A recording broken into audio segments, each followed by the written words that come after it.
Okay, so this is going to be not an 80s movie, and it's a movie I've seen. Um, and as you can see, I'm filming this, same shirt, everything. Might as well make all these in one day and then spread them out.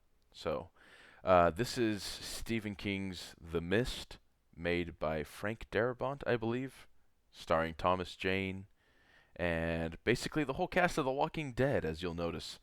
One thing with anything Frank Darabont's related, associated with, you'll definitely see Dale from The Walking Dead because I'm like, this dude is in everything he does. But um, little thing before I actually talked about the movie, but when I watched this the first time, it was in the theater. I can't remember how old that was. Definitely young. And the scene where it's nighttime and those fly things come. There's a moment like there's a scene where it's like the dude grabbing his dinner tray, sitting it down, and then the fly comes. This dude in the theater was like, right when he raised the plate, he was like, "Is that chicken?" And then everyone laughed in the theater. So every time I watch The Mist and that scene comes up, I can't help but just laugh, like chuckle, because I just think about that guy saying that. So it just makes me miss the movie theater sometimes when good moments like that happen. But on to the movie. This is probably one of my favorite sci-fi horror movies ever, both sci-fi and horror. This movie makes you feel so tense where you're like I've watched it multiple times and I'm still like, "Oh my god." Because yes, the CG effects haven't aged that well necessarily, but the characters feel real, the situation feels real. Obviously not an Alien Mist, but how the characters react, how they, you know, divide themselves into groups and stuff. I was like, this is believable. Because the main character, he's like an artist for Hollywood, and a tree crashes into his window after a severe rainstorm.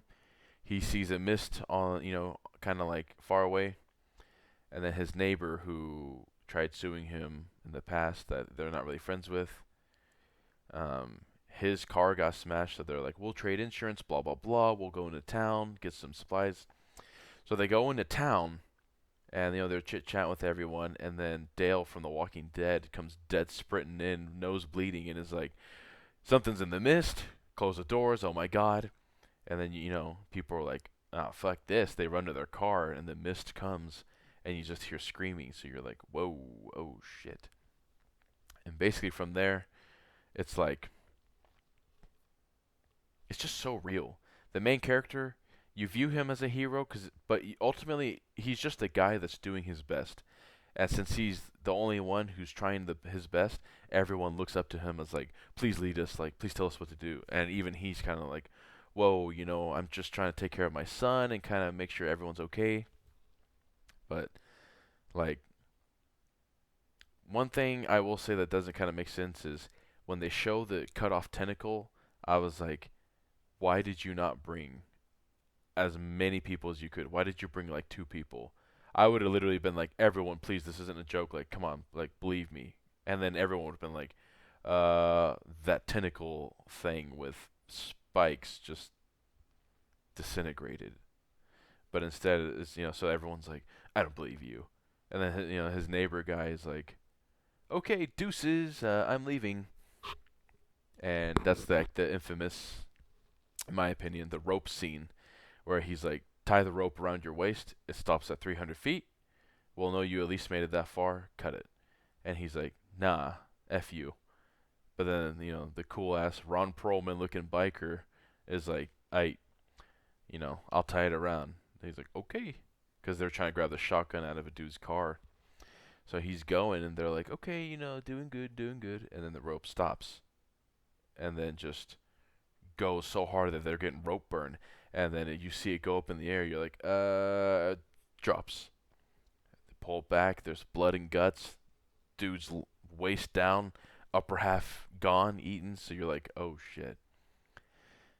And things start divide. Like the more things start happening, the crazy religious lady, which I know I've seen her in other things, but I can't remember anything besides this. She's so believable, mainly because where I've grown up and still am in the Midwest, in a small religious conservative town, I believe something like this would happen. Where I was like, this is literally people I went to school with, where the lady's basically like, oh, this, this is God's wrath. Like, God needs a sacrifice, blah, blah, blah. And you're like, I believe that you would act that way. And so it becomes basically everyone's so scared, they just blindly follow her.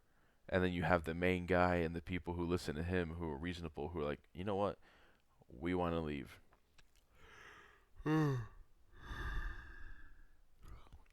There's that first yawn. But it amounts to people picking sides, people going crazy, a lot of deaths, a lot of cool monsters, and then, of course, the religious lady is basically like, kill the boy, the main character's son, kill him, kill these people, and finally, like, the nerdy cool guy shoots a gun just in her gut, one in the head, and at that moment, you're like, yeah, fuck you, bitch. Like, like, really, you're like, thank you, Lord Jesus. Good. But this is like such a perfect movie of the deterioration. I don't want to mess that word up, but the downfall of society and how people, and the main character says it himself. He was like, "You shut off all the lights and you scare the shit out of people. They'll go crazy." And that's what happens is, I mean, everyone just devolves, and so that's what that with the story. But the ending, rarely have I seen a movie with this depressing of an ending. Where when I first saw it as a kid, it like shocked me because I was like, "Oh my god, like that's pretty bold." Basically, the main character, the chick that he's been hanging out with, which it's a little weird how flirty he is with her, even though he has a wife, but her, his son, and two old people leave. They keep driving, but then they run out of gas, and he's like, "Well, I got 4 bullets, and there's 5 of us." And he basically shoots all of them in the head except himself. And he's like screaming his head off, crying. Here's a monster. So he goes outside and he's like, alright, kill me. And then the army shows up and is killing all the aliens. And so you're like, ah, shit. But my thing with that is, it doesn't really show you if he was waiting outside of his car for long. Like, oh my god, kill me.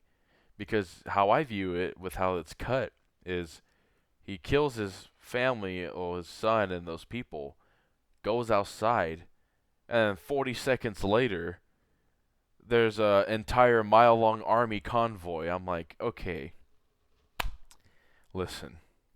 If everything around you is dead and there's no noise, no animals, nothing, you're gonna hear 20 helicopters, 15 tanks, and 30 convoy carriers, whatever that is, and people with flamethrowers. You're gonna hear that. And so it was just hard for me to believe that he killed everyone and then did not hear all that. So that was kind of like, okay, shocking ending to be shocking ending.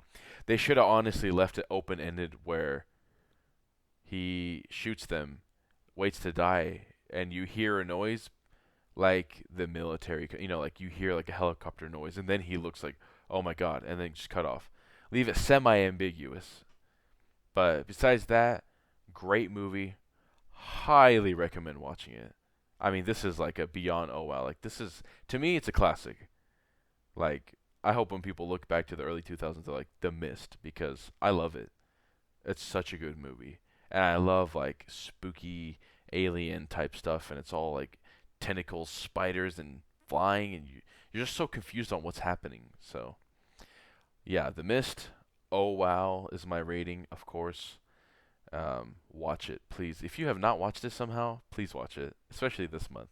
So that'll be it for this video. Thanks for watching. I'm out.